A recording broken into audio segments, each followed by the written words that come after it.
Há gente de todo tipo, os altos, os baixos, os gordinhos, os fortões, os magrinhos. Cada corpo um formato, um tipo, um biotipo. Assim também é a nossa alma. Há os de almas grandes, amorosos, generosos e sensíveis. Há os de alma pequena, mesquinhos, ciumentos e egoístas. Tem gente de alma pequena e corpo grande. Tem gente de alma grande e corpo pequeno. Mas de todos os tipos de gente, independente do corpo, os mais parecidos com Jesus são as almas capazes de perdoar. Os que perdoam têm a alma robusta, uma mistura de alma grande e forte. Perdoam porque são grandes, perdoam porque são fortes. E o grande mistério é que são fortes porque reconhecem a sua fraqueza. São grandes porque sabem da sua pequenez. Esses sabem orar. Perdoa as nossas ofensas, assim como nós perdoamos a quem nos tem ofendido. É uma alegria estar com vocês aqui nessa manhã. Para quem não me conhece, meu nome é Bruno, eu faço parte da liderança da Igreja Batista Urbana e é um privilégio estar com vocês aqui nessa manhã. Estou muito feliz, como o Isaac disse, é um final de semana extremamente feliz para nós, principalmente para mim, pessoalmente, e agradeço a Deus pela oportunidade de estar aqui com vocês. Eu gostaria de começar orando mais uma vez. Se puder orar comigo nesse momento, baixe a sua cabeça. Senhor, obrigado, Pai, por esse momento, por essa oportunidade. Que o Senhor fale através dos nossos corações, que a Tua palavra seja como a boa palavra que cai na terra boa, Senhor, e que dá frutos. Fala ao meu coração, ao coração dos nossos irmãos que estão aqui presentes, ao coração daqueles que estão nos assistindo pela internet. Agradecemos, Senhor, pelo dia de hoje, pela dádiva da vida, pela Tua misericórdia, em nome de Jesus. Amém. Esse é o 4º sermão da nossa série O Pai Nosso. A gente propôs se discorrer do que é chamado na história do cristianismo a oração das orações. No primeiro final de semana, a gente falou sobre o santificado seja o teu nome, sobre o nome. No segundo final de semana, a gente falou do reino. Venha o teu reino. E no terceiro domingo, nós falamos do pão. Dá-nos hoje o pão de cada dia. E hoje, nós vamos falar do perdão. Perdoa as nossas dívidas, assim como perdoamos os nossos devedores. Antes de entrar no tema propriamente dito, eu gostaria de contar uma história para vocês. A história do Randall e da Rebecca. O Randall é um rapazinho negro que foi adotado pela Rebecca, sua mãe e seu pai, numa família branca, norte-americana. Alguns de vocês podem ter visto essa história, é de uma série famosa. E o Randall, ele cresce num lar de pessoas diferentes dele. O Randall, a Rebecca, ao adotar o Randall, ela ficou grávida de trigêmeos e perdeu um dos bebês. E acontece uma coisa mágica no hospital naquele dia e aparece o Randall, deixado por seu pai, em frente ao corpo de bombeiros e é levado ao hospital.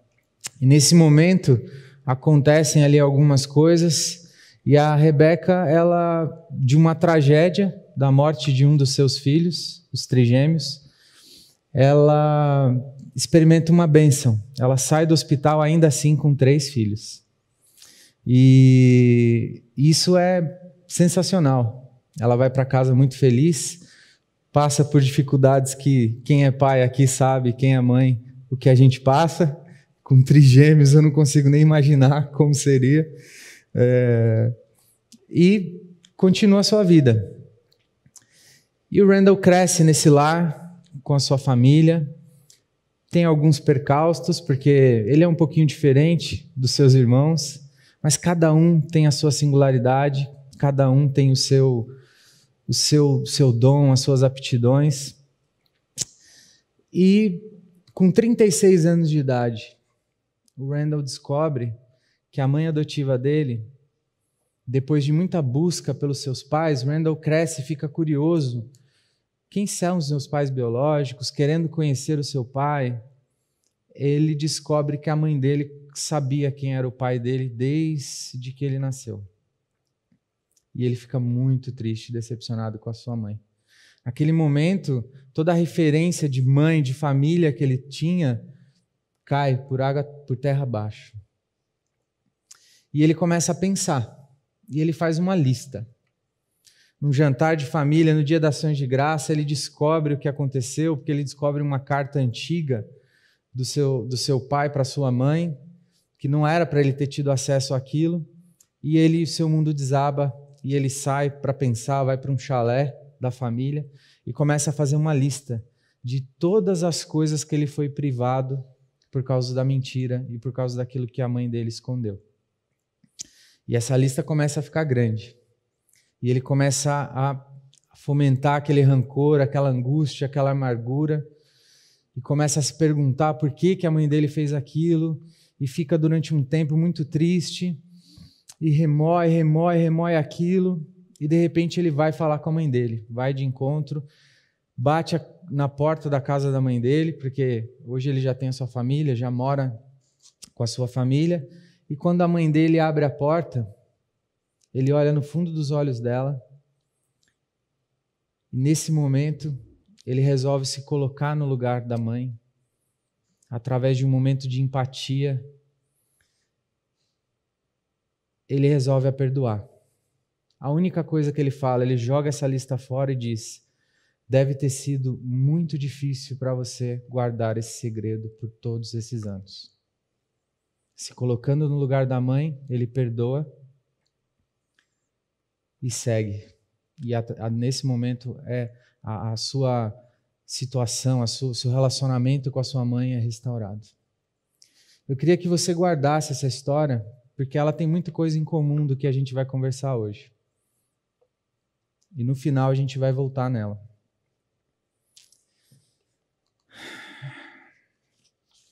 Antes de ler ou falar do texto especificamente, eu queria levantar 3 pontos da importância desse texto que a gente leu, que é a oração chamada oração das orações.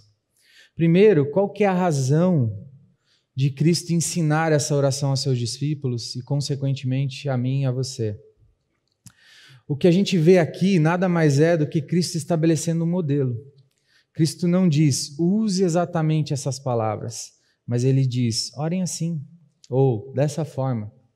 Isso significa que ela deve servir como parâmetro e até mesmo pode ser usada exatamente com as mesmas palavras. Se quem estiver fazendo isso, entender o que realmente está dizendo, a profundidade desse texto. Essa oração, ela é um modelo que não precisa necessariamente ser repetido no automático, como um mantra, mas a gente precisa sentir essa oração. A gente precisa entender quão profundo é cada verso, a importância de cada verso. Outra coisa interessante e intencional de Cristo é estabelecer o que vem em primeiro lugar nas nossas orações. Cristo aqui, ele é alinhado com as Escrituras, com o Novo e com o Antigo Testamento, ele determina, ele coloca aqui para a gente o que vem em primeiro lugar. As primeiras petições falam da glória de Deus, do seu nome, do seu reino, da sua vontade. A glória de Deus vem em primeiro lugar. As necessidades humanas, elas vêm depois disso. O pão, o perdão, o perdão de pecados, a vitória sobre o mal, isso vem depois. O mais importante é a glória de Deus. O último fato que eu gostaria de falar é que a oração ela é abrangente, ela é completa. A completude dessa oração é algo que nos deve chamar a atenção. Ela é completa em todos os sentidos. Nela estão contidos ao mesmo tempo a glória de Deus, também as necessidades humanas, não só as necessidades humanas atuais, mas as passadas, as futuras. Tudo está contemplado. Cada detalhe dessa oração foi pensado pelo próprio Deus. Por isso não há dúvidas que esse é o padrão perfeito para as nossas orações. Definitivamente devemos aprender com Cristo como orar. Graças a Deus por esse precioso ensino deixado para nós. E que eu e você, deixado para os discípulos, e que eu e você também temos acesso. Isso me leva ao cerne da questão de hoje. Perdoa as nossas dívidas, assim como perdoamos os nossos devedores. O primeiro ponto sobre o texto em questão que eu gostaria de falar com vocês fica claro e evidente, todos somos pecadores e necessitamos de perdão.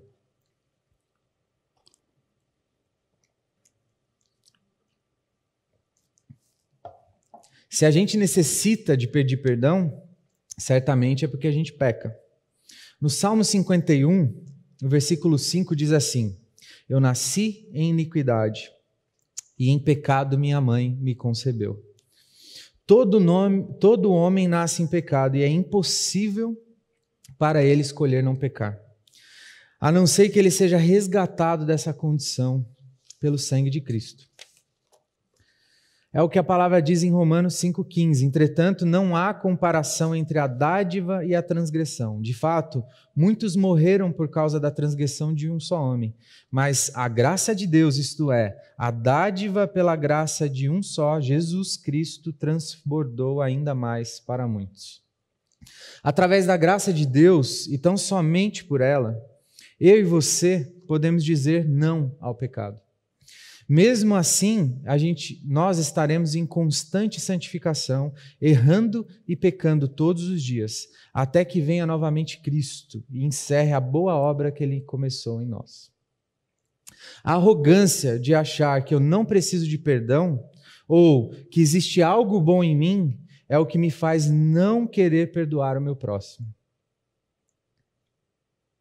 Quando eu nego o perdão, me coloco moralmente acima de quem me ofendeu. Porque acredito que sou melhor que ele ou ela e não faria a mesma coisa. Você pode perceber que sempre que alguém faz algo que falamos que não perdoaríamos essa atitude, é porque já pensamos que jamais faríamos tal coisa. Nos recusamos a perdoar aquilo que achamos que nunca faríamos. Quando somos ofendidos por alguém, da mesma forma que já ofendemos, no geral a gente perdoa mais fácil, pois a gente já fez aquilo. A questão principal é que estamos todos na mesma condição. É isso que eu preciso que vocês gravem. Todos na mesma condição. Não há um justo sequer. E isso me leva ao meu segundo ponto. Todos temos que perdoar. Todos nós, em algum momento das nossas vidas, vamos ter que lidar com perdão de alguma forma. Se você, ou porque você machucou alguém, ou porque você foi machucado por alguém. Não tem saída. Ou alguém aqui pode dizer que é tão perfeito que nunca precisou ser perdoado por alguém. Se você acha isso, me desculpe dizer. Ou não me desculpe. Mas você está distante do Deus que você professa. Você está mais distante de Deus do que você pensa. A luz desse Deus, ela expõe cada vez mais as imperfeições dos pecados. Quanto mais ela ilumina, mais o nosso pecado é exposto. Quanto mais perto de Deus, mais nós entendemos o quão somos pecadores. Se você ou eu não enxerga as imperfeições e os nossos pecados, é porque você está no escuro, bem no escuro, distante de Deus.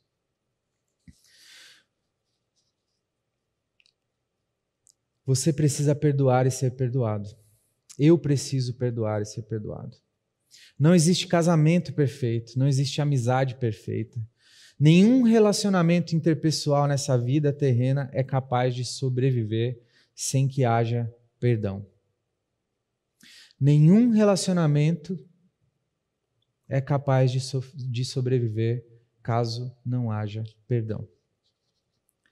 Aqui eu abro aspas para as falas de um pastor conhecido, pastor Hernandes Dias Lopes, que diz assim: não perdoar é naufragar nas águas revoltas de uma mágoa que vai nos destruir.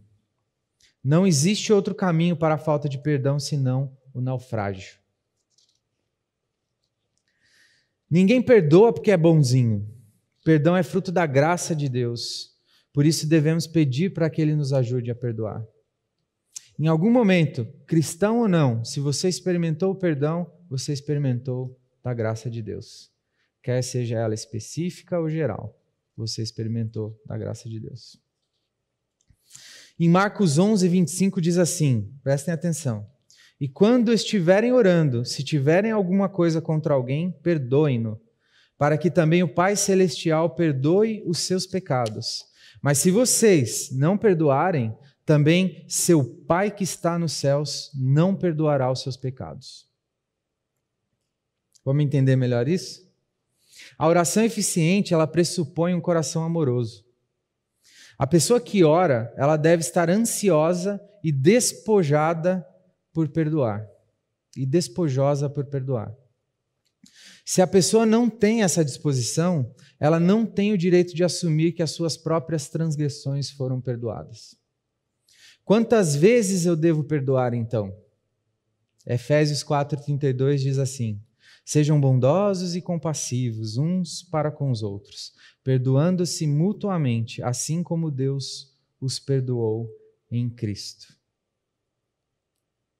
Quantas vezes eu devo perdoar, então? Aqui a régua sobe. Assim como Deus perdoou a Cristo. Quantas vezes Deus te perdoou essa semana?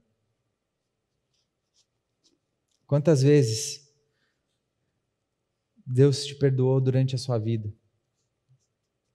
Deus vai derramando gotinhas do seu perdão todos os dias. Todos os dias. Para que você não seja condenado, fulminado no fogo do inferno. Eu e você. Em preparando esse sermão, eu refleti sobre algumas coisas. O sermão, gente, ele tem esse poder. Ele bate na gente primeiro, depois ele dá uma rebatida aí. Então eu apanhei forte. Eu sou uma pessoa muito rígida e muitas vezes até mesmo implacável.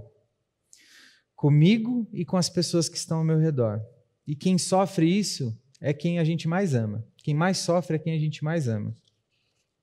E aí eu fui no dicionário, porque eu já ouvi essa palavra de alguém, bem próximo a mim. Você é implacável. E aí eu fui no dicionário e fui entender qual que é o significado de implacável. E aí está lá assim: incapaz de perdoar, inflexível. Errou uma vez? Ok. Duas, eu já torço o nariz. Na terceira, já não tem espaço para desculpa. Quantas e quantas vezes eu agi assim com pessoas próximas a mim? Eu não me permito errar, muitas vezes. O que não faz sentido nenhum, porque eu erro o tempo todo. Mesmo que eu não perceba. E por isso eu quero que as pessoas ajam da mesma forma comigo. Isso é falta de amor, falta de empatia, falta de perdão. Isso sou eu me colocando acima das pessoas. Se essa for uma característica minha ou sua, você deve se arrepender. Eu devo me arrepender. E pedir perdão primeiro para Deus, depois para quem você ofendeu. Pois todos nós estamos na mesma condição. Eu não sou melhor do que ninguém. Por isso eu devo agir com misericórdia e perdão. Eu não devo ser implacável. principalmente com aqueles que eu tanto falo que eu amo, que estão à minha volta. Amar alguém implica em perdoá-lo quantas vezes for necessário. Já entendemos que o parâmetro é bem alto. Agora, a terceira pergunta que se levanta é: nossa disposição em perdoar nos faz merecedores, então, do perdão de Deus?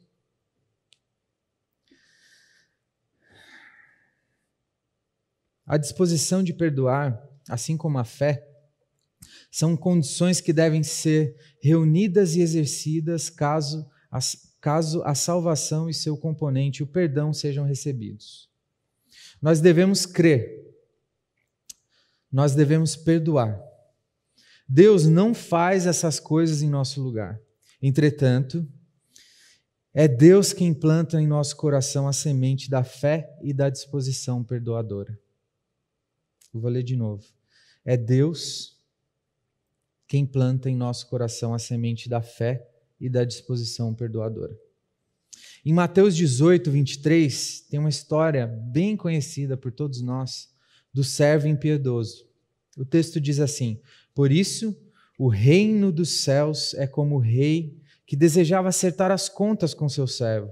Quando começou o acerto, foi trazido à sua presença um que lhe devia uma enorme quantidade de prata. Em algumas versões, 60 milhões de moedas de prata. Em outras, 10 mil talentos. Como não tinha condições de pagar, o Senhor ordenou que ele, sua mulher, seus filhos e tudo o que ele possuía fosse vendido para pagar a dívida.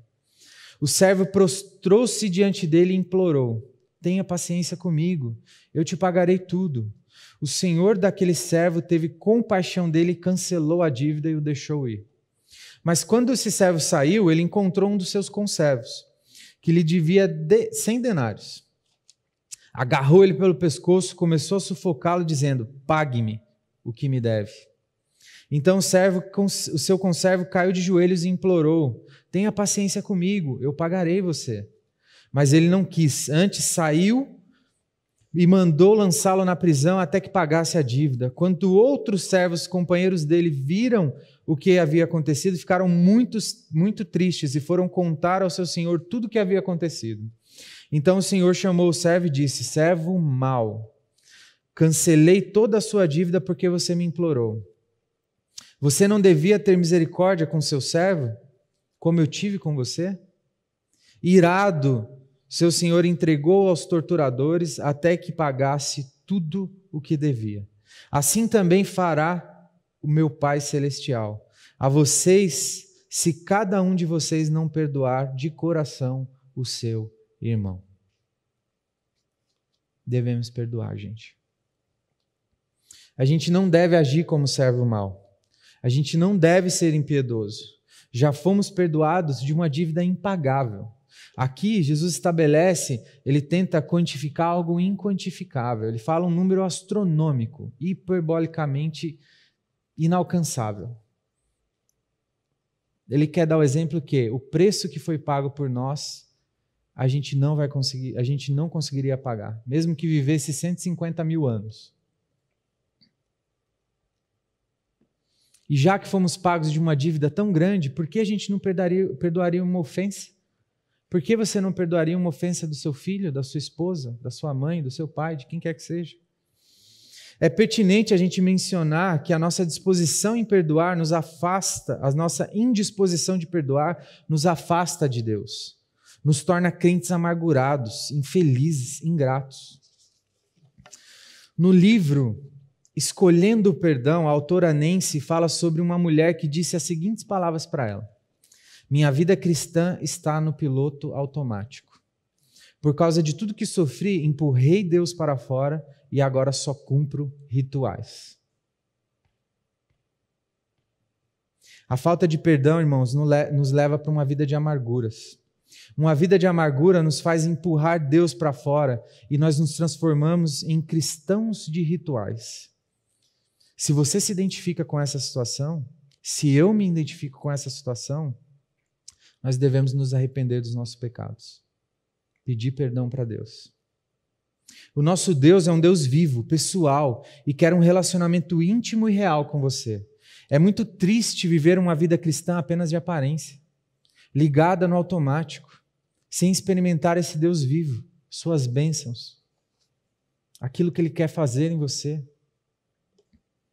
Então vomite essa amargura, esse peso. Se coloque aos pés de Cristo, aquele que pode gerar em você o perdão. Peça, implore o perdão de Cristo. Devemos não só perdoar o irmão, mas também a nós mesmos. A falta de perdão a si mesmo nos transforma em pessoas angustiadas. A verdade nos liberta da culpa e nos poupa de sofrimentos que nos levariam à doença ou até mesmo à morte. Pessoas estão no hospital por causa de doenças da alma, de rancor, de amargura. Pessoas estão morrendo. Por isso, o livro de Tiago, no capítulo 5, diz: portanto, confessem os seus pecados uns aos outros e orem pelos outros para serem curados. A oração de um justo é poderosa e eficaz. Vomite, peça perdão. Não viva uma vida de amargura. Não espere chegar aos 60 anos, aos 70 anos para resolver essas coisas. Peça que Deus revele ao seu coração. Se liberte da culpa e da autopenitência através da confissão e abandono do pecado, alcançando assim o perdão de Cristo. Carregar essa culpa por algo que fez ou algo que aconteceu com você pode acabar te matando. Vai te privar da comunhão com Deus, com a sua família, com seus irmãos, com seus amigos, vai te fazer uma pessoa triste.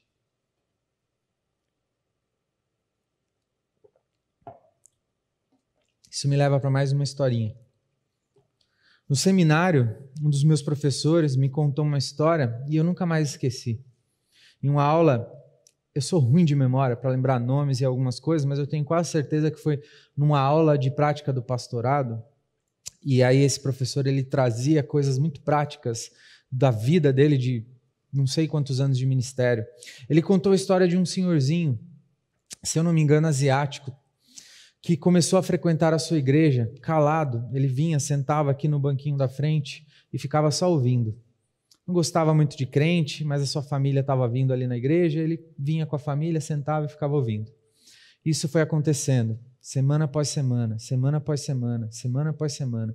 E o evangelho de Cristo foi entrando, foi transformando, foi ajudando esse cara a compreender a sua situação. E um dia ele pediu para esse pastor para dar um testemunho. Convidou toda a família, pôs uma roupinha bonita, veio aqui na frente. O pastor falou: claro, pode dar o seu testemunho. Me converti, pastor, eu queria dar meu testemunho. Tá bom, vai dar o seu testemunho. Ele convidou toda a família. Quando ele pegou o microfone, ele começou a falar. Contou o seu testemunho. Pediu perdão para sua mulher, para os seus filhos, na frente de todo mundo. Confessou a sua infidelidade à sua mulher. Confessou que nunca tinha respeitado e amado a sua mulher como ela deveria, na frente de todos. Naquele momento ali, Deus restaura a sua família. Ele pede a sua esposa em casamento e casa, renova os seus votos naquele lugar, naquele mesmo momento. Esse é o poder do perdão restaurador. O poder do perdão que transforma as vidas. O poder do perdão de Cristo. Restaurou a vida desse homem.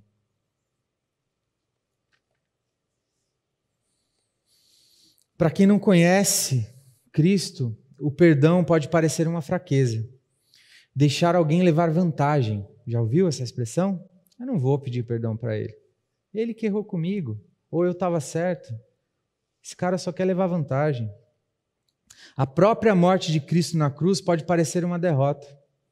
O Deus Todo-Poderoso crucificado e morto. Porém, na perspectiva da eternidade, a cruz foi a maior das vitórias de Deus. O perdão eterno é a maior dádiva que eu e você poderíamos receber. Um dia receberemos um corpo glorificado, totalmente santo, graças ao perdão que recebemos. E isso eu volto na história do começo. A Rebeca e o Randall, seu filho adotado. A Rebeca recebeu uma dádiva que muitas mães gostariam de ter. Ela teve um filho morto e restaurado sem sair do hospital. Ao mesmo tempo que ela ficou triste com seu filho, do seu sangue morto, ela conseguiu repor, de alguma forma, aquela angústia e ganhou uma criança que não teria um lar e poderia mudar a história daquela criança, ser amada por aquela criança e amar aquela criança. E ela fez o quê? Guardou um segredo, estragou com aquilo que poderia ser uma bênção. Assim fomos nós. Recebemos uma dádiva de Cristo. De Deus. Desculpa. Estávamos no jardim do Éden, desfrutando de plena comunhão com Deus, mas estragamos, demos cabo a tudo isso. Tudo aquilo que Deus proporcionara para o ser humano, Ele destruiu. O ser humano tem o poder de transformar aquilo que é bom em algo que é ruim. Foi exatamente o que a Rebeca fez. Era algo para ser bom, mas que se transformou em algo ruim, em angústia. Ela passou 36 anos guardando um segredo e não desfrutando do pleno relacionamento que ela podia ter com seu filho adotado, porque escondia uma verdade. Uma vida de amargura no lugar de uma vida de regozijo. Foi essa a escolha que eu e você fizemos. E aí vem Cristo e seu poder restaurador na cruz. E seu amor perdoador, e nos restaura, e nos tira dessa lama, desse pecado, dessa amargura, dessa angústia.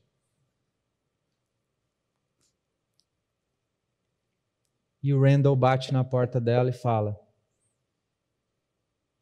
se coloca no lugar da mãe. Eu te perdoo.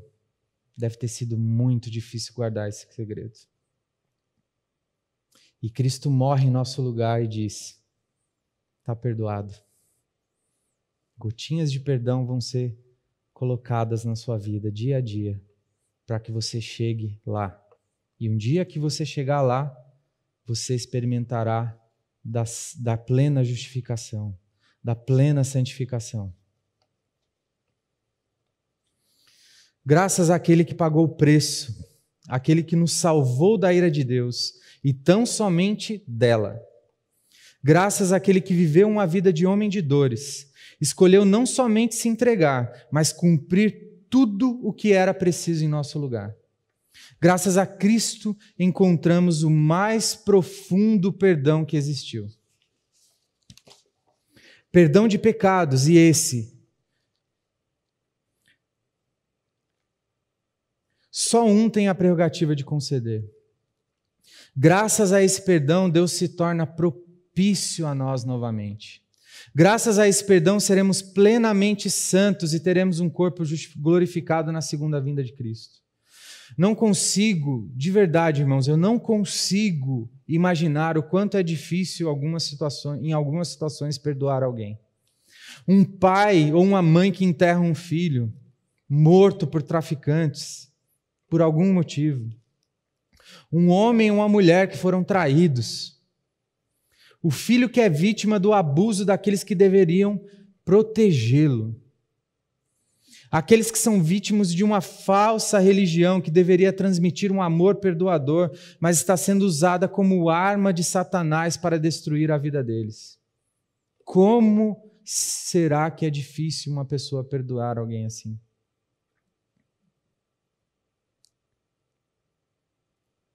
A gente deve se colocar no lugar do nosso irmão. Devemos ter empatia. Antes de apontar o dedo, olhe para você mesmo. Uma palavra que ressoa em meu coração, uma frase que ressoa em meu coração desde o primeiro dia que eu ouvi: o mais maduro cede. E eu não canso de repetir essa frase para mim mesmo. Se a gente não suplicar para Cristo que Ele nos conceda força para perdoar em algumas situações, ou em quase todas as situações de perdão, jamais a gente vai conseguir perdoar de verdade as pessoas, assim como Ele nos ensinou. Esse é o maior exemplo de perdão que poderíamos ter, o perdão de pecados. Senhor, perdoa as nossas ofensas. e nos ajuda a perdoar aqueles que nos têm ofendido, a começar de nós mesmos.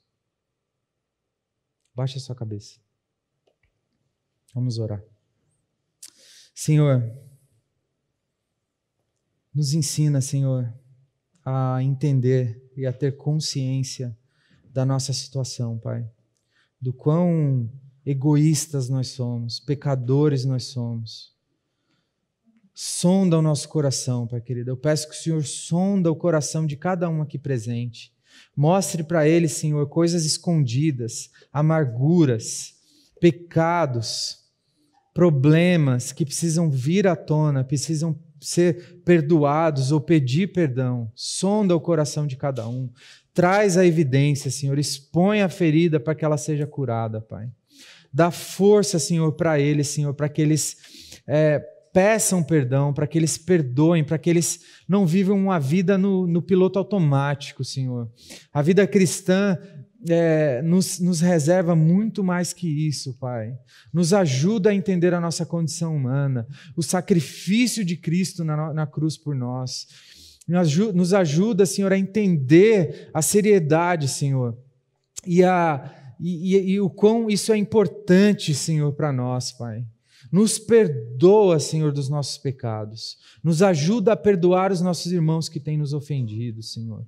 Para que os nossos pecados sejam perdoados e para que a nossa vida vá bem. Em nome de Jesus. Amém.